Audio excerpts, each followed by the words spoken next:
chapter 4, beginning verse 35 is our text for the message that is entitled, Why, Lord? Why, Lord? Pray with me for just a second. Lord, we ask you to open up this very difficult question in our minds and hearts. And not just the question, Lord, help us to ferret out what doesn't belong in our minds. Help us to see that you are the answer, and you always are the answer. In Christ's name, amen. This is a very familiar story where Jesus gets in the boat with his disciples. They're going across the lake, and Jesus decides to take a nap. Very scriptural, mind you. Sunday afternoons, that's where you'll find me. And as he's taking a nap, the winds come up and threaten to overwhelm the boat, and everybody is going to drown. As evening came, Jesus said to his disciples, let's cross to the other side of the lake. So they took Jesus in the boat and started out, leaving the crowds behind, although other boats followed. But soon a fierce storm came up. High waves were breaking into the boat and began to fill with water. Jesus was sleeping at the back of the boat with his head on a cushion. The disciples woke him up, shouting, Teacher, don't you care that we're going to drown? When Jesus woke up, he rebuked the wind and said to the waves, Silence, be still. Suddenly, the wind stopped. There was a great calm. Then he asked them, Why are you so afraid? Do you still have no faith? The Lord's word for us, the people of God. Be still. Be quiet. Settle down. Sounds like a father talking to the children in the back seat, doesn't it? The storm on the waters of that day may have listened to Jesus' command. But in connection with September 11th, 2001, I wonder how many hearts have been anything but quiet and still since that day. On that bright Tuesday morning in September, there were enemies that slipped aboard 3 planes in gathering the storm clouds that would bring destruction to our shores. Put it in reverse, rewind all the way back to 30 A.D. And on the lake that day, there was a storm that was stirred up. And who knows whether it was God who sent the storm or whether it's Satan that stirred it. But either way, it turned out to be the kind of a test that stretched the faith of the disciples. I kind of believe that even if God sent the storm, Satan was going to try to use it to destroy Jesus. At the very least, destroy the disciples. There was some evil present in all of that. Just like we were tested with Satan's fear spreading on 9/11. Truth be told, and this is confessional, I dread anniversaries like 9/11. The media barrages us with the impending memorials and the commemorations, and I just want to be quiet. I don't want to think about it. I don't want to talk about it. Because when that happens, I feel the storm surge kind of rise up in me, and all the submerged feelings of grief and fear and loss and anger all come to the surface. The anger comes up as I watch the television broadcasts and remember what happened.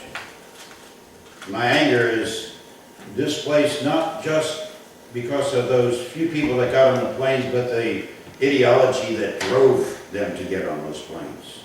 The falseness of it all. The shadow of fear comes up and surfaces as I remember that we live since that day in a much different world, a much more dangerous world. At least it appears more dangerous. And then this frustration that wants to overwhelm me, like the waves that were trying to overwhelm the disciples in their boat, because of the unanswered questions of why. And when will this all be repaid? God, when are you going to do something about this? And when will it ever stop? I don't know about you, how you feel about these things. You just get patriotic and think, we gotta celebrate this stuff because we're Americans and we're at war. But when it comes to times like this, I ask in my inner need for justice, when is it that all the hurt is going to go away for people like John? John is Elizabeth's cousin, who was working in a building in New York City on September 11, 2001. And about the time the commotion started, he was just down the road from the World Trade Centers, could see them from his office window. And about the time that the commotion started, and telephones started ringing off the hook, and the smoke was rising in the sky down the street, the shadow of another plane passed right in front of him. And he saw the plane go right in front of him, and he saw the destination of the plane as it slammed into the South Tower. When is the hurt going to go away for John? I want to know when the nightmare is going to cease for the children of diplomats that my brother was teaching on that day on Long Island. Children who still perhaps have nightmares 18 years later because they never got to say goodbye to their parents. When will the grieving cease for the father and the children? The children who were only 2 and 1 years old when their mother, flight attendant, 38-year-old Sandy Bradshaw, born in Climax and raised there, attending Grace Chapel Elementary School in East Randolph. Sandy Bradshaw, who with other flight attendants and passengers tried to overwhelm the terrorists and take control back in the plane, but all perished.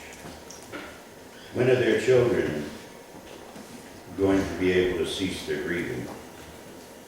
The questions renew every time there's a violent takeover, every time there's a mass shooting or a new deployment. The question is real simple. Why, Lord? Why? There's a story in one of Elie Wiesel's books of a man, and in the book he's called A Crazy Little Jewish Man. He lived in Europe during the Second World War, and when the Nazis invaded, he went into hiding in his little town. And whenever it was safe to come out, he would come out, run down to the local synagogue. He would look upward in the synagogue and he would shout, "You see, God, we are still here." Throughout the occupation and the sufferings of the Holocaust, this crazy little Jewish man is hiding. He emerges periodically to shout out to God, "We're still here. We're still here. You see, we're still here."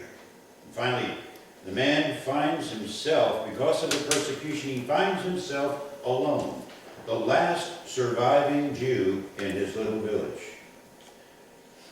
And he comes down and he goes down to the synagogue and he looks up the ceiling and he whispers, "You see, God, I'm still here." And then he adds, "But you, God, where are you?" Does that sound angry? Does it sound like at the end of the tether? Have you ever noticed that the question, "Why, Lord?" usually turns into, "Where are you, Lord?" The question that you and I have is no different, perhaps, as we think about what happened, the tragedy. Why, Lord? And where were you anyway? The answer, our answer, is not the kind that takes the sting away from tragedy and loss. Some people, some people try to do that, try to take the sting out of tragedy and loss. Why would we do such a ridiculous thing? Tragedy and loss deserve to be grieved. We need to feel the sting. While we're in this body, we must feel the sting.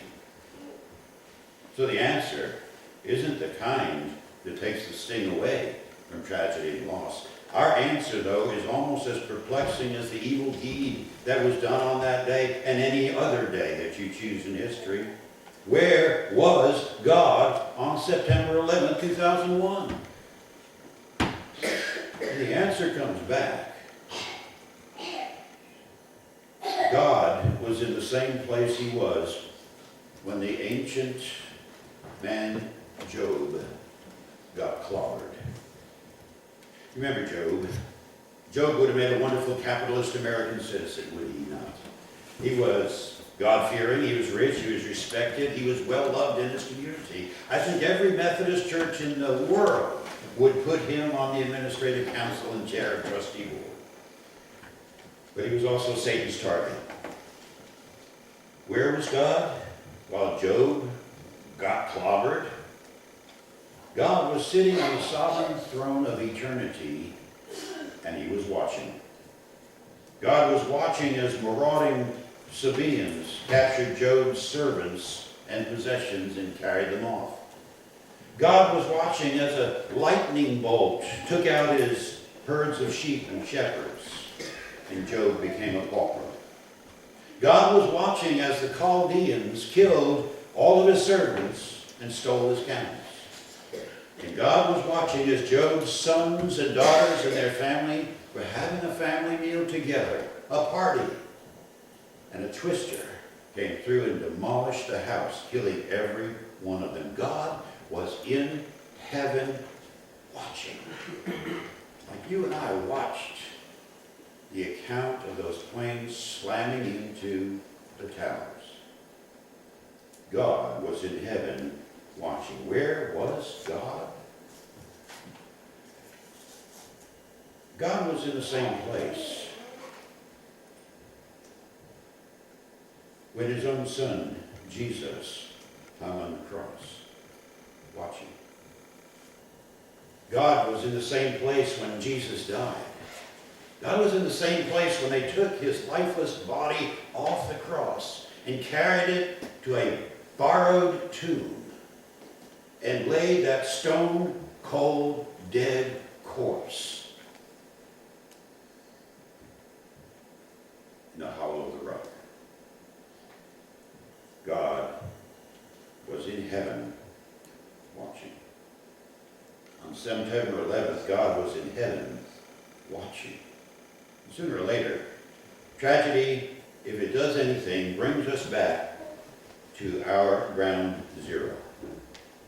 And God is watching when we shed a tear. God is watching when we ache in our hearts. God is watching when we can't do anything for those experiencing loss. And we always ask why. The answer is always the same. It's the same kind of answer that he gave Job when he simply said, "Have you not figured that out, Job? Trust me."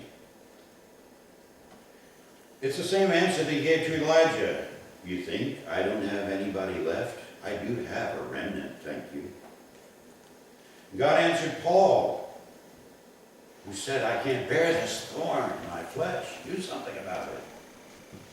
And God said, "The grace that I give is sufficient." And strangely enough, God answered Jesus on the cross when Jesus uttered those awful words, "My God, why have you forgotten? Why have you forsaken me?" How did God answer? What did God say on September 11th? To my way of understanding, God answered with what I call sovereign silence. He didn't say a thing. None of us knows why God allows some things and prevents other things. We do know this, that he is God. And we do know that we must trust him because his thoughts and his ways are much higher than ours. But where do we dredge up that trust? The trust comes because we are his children. Isn't that what Paul wrote to us when he said that we know God is working all things together for the good of those who love him, who are the called according to his purpose. That's where the trust comes from. And so we ask the question, how can we know? Most of the time I think the answer comes much more because we can look back, we can remember, and we can see. Christine Wilson was painting the kitchen in her new home. She was also very upset because she had accidentally stepped in the bucket of bright country orange paint. And she didn't have any other shoes or socks with her, and so she had to go pick up her 4 children from the sitter in sloppy country orange mode. When she got there, the children were napping, so the sitter suggested Christine do a little shopping and pick them up later. Well, the mother of 4 young children will jump on that like ugly on a egg, right? And so she ran. She didn't walk to the nearest local hardware section of the department store, and there she discovered that even with country orange paint, there is a sense that God is working all things together for good. How did that happen? Well, she was able to perfectly match the new kitchen dishcloths and towels to her country orange toe. Now, September 11th, 2001 was hardly worse than stepping in a bucket of orange paint. And the cross outside of Jerusalem, a place called Golgotha, was worse, infinitely worse, more than our loss 18 years ago. But here's how, as we look back, as we light our little blue candle and remember the more than 3,000 who lost their lives and the thousands upon thousands of those connected directly with them. In the case of the cross, that orange toe of a cross proved to be our salvation. And when we will look back, particularly as we celebrate the Lord's Supper, where he says, "This blood is the cup of my blood of the new covenant. This do, and as often as you drink it, in remembrance of me. This bread is the body that I have given for you. This do in remembrance." As we look back and as we remember that something happened in the United States in 2001, unlike anything we've seen in 6 or 7 decades. As we look further back to the cross, we remember that something happened there that never happened before since the Garden of Eden. This is God's free offer of grace of eternal life. Surely, the God of the resurrection, the God who is powerful enough to raise his Son from the dead, can use the bucket of ground zero to birth something of eternal value in each of our lives. My prayer, and I hope it's our prayer, is that each of us open our hearts to let him do so. As we think back, not just to 9/11, but to the 3 days before Easter, 2,000 years ago. If you will take your hymnal for just a moment, I'd like you to turn to page 534. And I want you to envision that you are there. You're one of the disciples, and Jesus is snoring in the back of the boat.